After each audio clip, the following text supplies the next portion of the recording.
Hey everybody and welcome back to Split Couch Games. I'm Scott, and if you haven't heard, Universal purchased the film rights for Gears of War last October, and earlier this month, it was announced that a writer has been selected to work on the script. Needless to say, I'm pretty excited, and I of course have an idea for what the movie should be.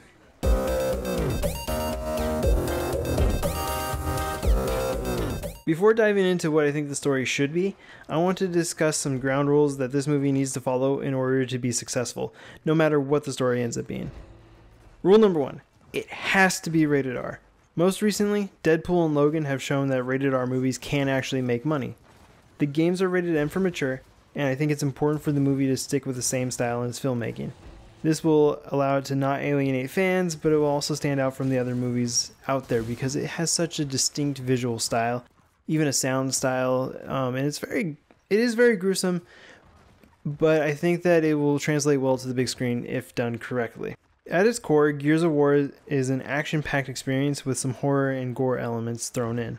If you keep that, you're going to have yourself a really interesting movie that's going to stand out from all the other movies that are released between now and then. Rule number 2. Do not humanize the Locust. The Locust are monsters. There isn't room in a single movie to adequately explain their backstory. Let them be monsters, at least for the first movie in what is hopefully a franchise. This means no Lambency storyline, no Queen Mira, no New Hope research facility. Keep them as monsters, let them be scary, let them be monsters that the characters have no idea what they want, and they're just going to destroy any human. Rule number 3. Avoid the novels. I know the novels exist, and they're actually good stories that I would personally love to see on the big screen, but they are companion pieces to the game. They wouldn't make sense or carry the same weight to audiences unfamiliar with the games. Maybe in the future they can be adapted, but I think that this first movie needs to be a brand new story that we've never seen. And on that note, the movie better not retell any of the story from the games. I assume that everyone involved will be smart enough to not do this, but I want it on record that I think it's a bad idea. The story was designed to be presented as a game and not as a movie. It would be incredibly difficult to make a compelling movie out of the storyline from the game. Rule number 4. Keep the canonical timeline intact as much as possible. It doesn't have to be exact, since taking some liberties can lead to a better story. Just make sure that it doesn't change too much. Gears of War is first and foremost a game series, so in terms of canon, that needs to take precedence. Now onto my idea for what the story should be. Gears of War has always had a few consistent themes running throughout the series: the destruction that war can cause, corrupt politics, environmental issues, and family, to name some of the major ones. In what will likely be around a 2-hour movie, there's no way to cover all of those in one movie. And my thought is that the movie should focus on family, while touching on the other issues, setting up potential for film sequels. Family might be the most important part of Gears of War's story, because that's the single largest driving force for the characters. Sure, survival is important, but nearly every character cares more about their friends and family than they do themselves. For instance, Dom searches for his wife for the entirety of the first 2 games. And when he fails to save her, he doesn't give up, because he knows that Marcus needs him. Marcus risks his life so that his friends can survive, and eventually, as the population of humans dwindles, all of humanity becomes a single family. That's why my ideal for the Gears of War movie is going to follow a family on Emergence Day. We open with a single father and his 2 daughters who are on their way to a beach for a weekend afternoon in the sun. The radio is on and a news network is continuing coverage of the end of the Pendulum Wars. 79 years of fighting between the Coalition of Ordered Governments, the COG, and the Union of Independent Republics, the UIR, have finally come to an end. An interview with Adam Phoenix plays as he explains how and why he developed the Hammer of Dawn. His kids are excited that the UIR was hit with the hammer, not realizing how many people died in the strike. Their father, a former communications officer in the COG, he had to retire because his wife died, explains that those lives should not be taken lightly, and he expresses his regret that lives had to be lost in order for the war to end. This kind of sets up a distrust for a government that has the power to nuke cities from orbit. This father is going to be our everyman that will discover the story along with the audience. We're going to call the father Luke as a placeholder name. I'm naming him that because, Luke Skywalker played a similar role in Star Wars as he led us through the rich universe that is Star Wars. At the beginning, Skywalker only knew life on his farm. He and the audience had the same knowledge about the world outside of his normal life. Another example of this type of character is Harry Potter, and how he didn't know anything about the wizarding world We were able as an audience to follow along with him and really learn everything about the universe without it feeling clunky when there was exposition, because Harry needed things to be explained to him just like we did. Anyways, back to our Gears movie. Once the audience gets situated into the normal everyday world that is the Gears universe, we'll follow Luke into the chaos that erupts. So the family arrives at the beach and the kids begin playing. We see that there are still some COG soldiers roaming around. The treaties with the UIR aren't fully signed, and there's still a few members of the UIR that aren't willing to surrender. So active soldiers are still present for security purpose. And a lot of soldiers have been pulled back from the front lines, so there's a few more than normal on patrol. But people are running up to them, thanking them for their service, and finally bringing an end to the war. Life is really good right now. Luke sits on the beach watching his children play. He looks content, but you see a look of sadness. Like I said, he's a single father. His 2 little girls are his whole world right now, and while he's happy that they're going to grow up in a world that finally knows peace, he wishes his wife were there to see it. Another man comes up to join him and reflects the sentiment. He too is happy that the war is over and really cements the idea that this war-torn world is ready for peace. And just then, a small earthquake happens. The second guy comments on how it's weird that there have been more of those, and he can swear they're getting stronger every day. We as fans of the series know that this is the locust tunneling, and the suspense is building here. Luke's youngest daughter comes running up and hands him a cool shell or something. Just a cute exchange happens, and then she goes off to playing. And I have to admit right now that I'm struggling to find organic ways to get everyone to care for these characters, but this is just an outline, and the specifics could be hammered out in an actual script. And suddenly we hear some screams coming from down the beach. It's just out of distance. We don't really know what's going on, but people are looking and they kind of assume that there's some sort of shark attack or what have you, and they don't pay too much mind.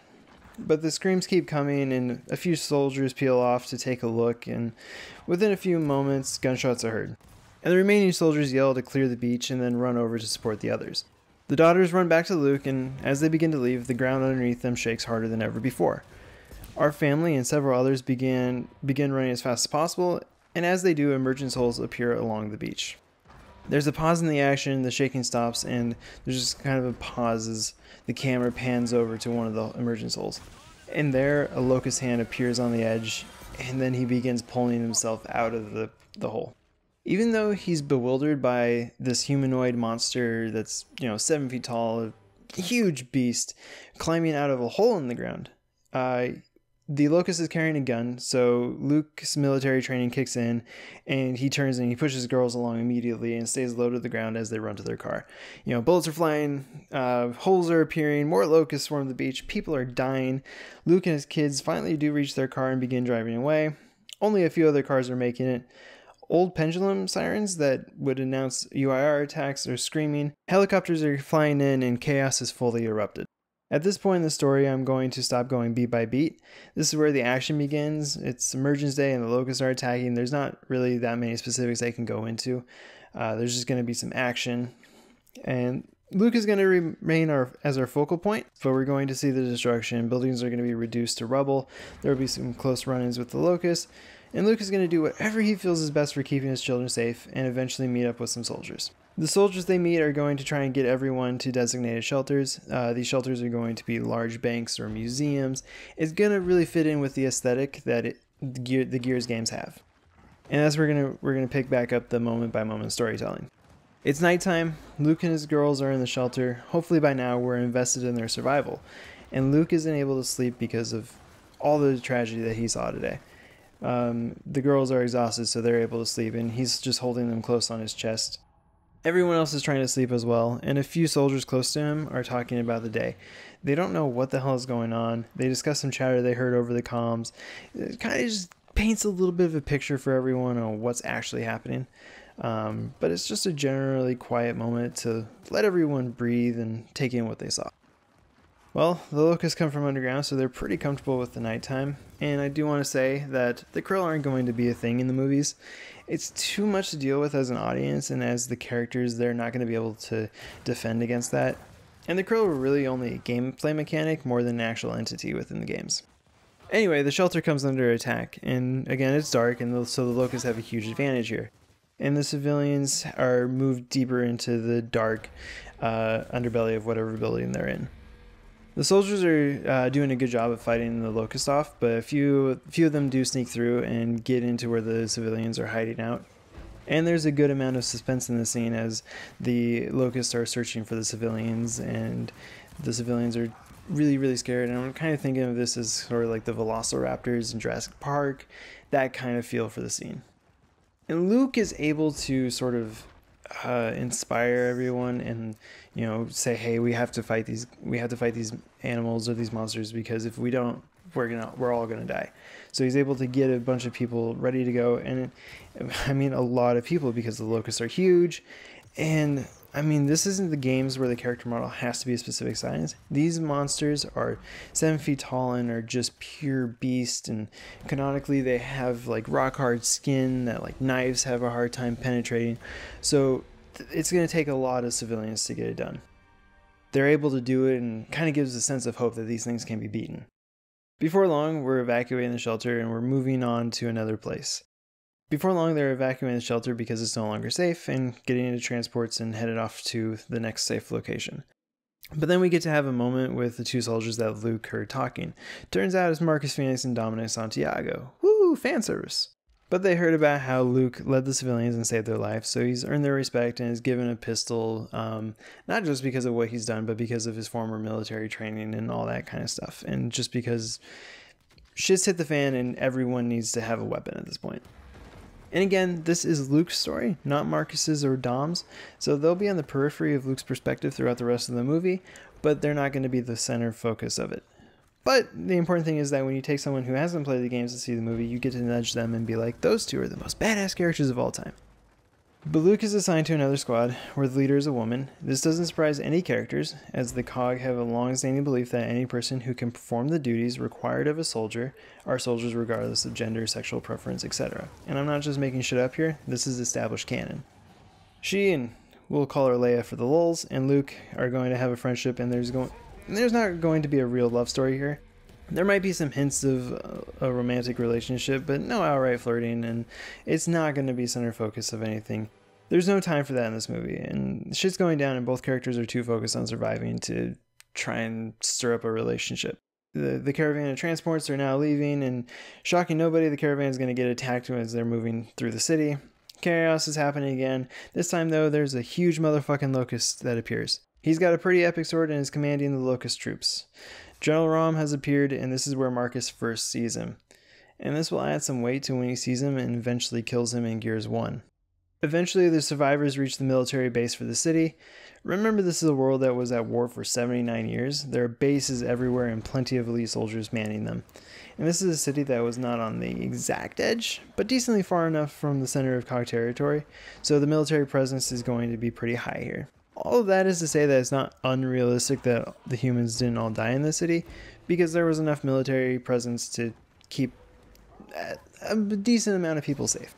All of the surviving kids in the base are going to be pulled together, so Luke has to kind of give up direct eye contact with his children and trust that they're going to be okay without him. And this allows the parents to help kind of start preparing the base and, you know, gathering all the supplies and everything before they really head out of the city to a much more secure location further inland towards the COG capital. But because, again, he's former military, Luke is going to be pulled into the evacuation planning. This makes sense because, you know, he knows the city and knows how the COG military works. And this is where we get our first real reports of what has happened all around the world. And it's hell. We probably get some aerial shots from helicopter footage and all sorts of things, and we just really see that all of the world is getting torn apart by the locust. And again, I'm going to skip the beat by beat here. While the evacuation is happening and Luke is there with the soldiers defending, he's going to have a sweet moment with his girls again to say, hey, I'm going to do this for you. I'm going to keep you guys safe, and I'm going to see you back at the meeting point. And this is going to be an epic scene, and once again, Rom is there leading the attack. Eventually, the evacuation will finish up, and the soldiers start pulling back, and the soldiers will leave as well. But it's not done yet because the Reavers from the games are going to be attacking the helicopters. And looking down from the helicopters, we see destruction, and Luke questions whether his daughters made it or not.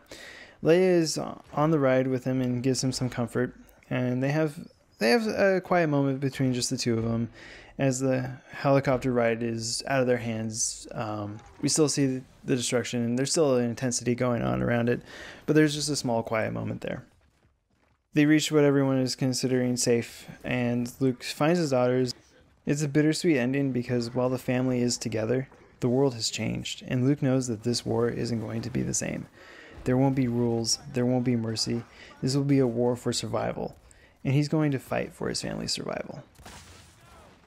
And that's how I would go about writing the story for the Gears of War movie. It's definitely rough, but that's what you get when I'm not actually writing the movie. Hopefully you enjoyed my hypothetical thought, and I do have some ideas for some sequels, so if you're interested in hearing those, or have anything you'd like to see added or deleted from this story, let me know in the comments. Again, I hope you enjoyed this video, and I'll see you next time on Split Couch Games.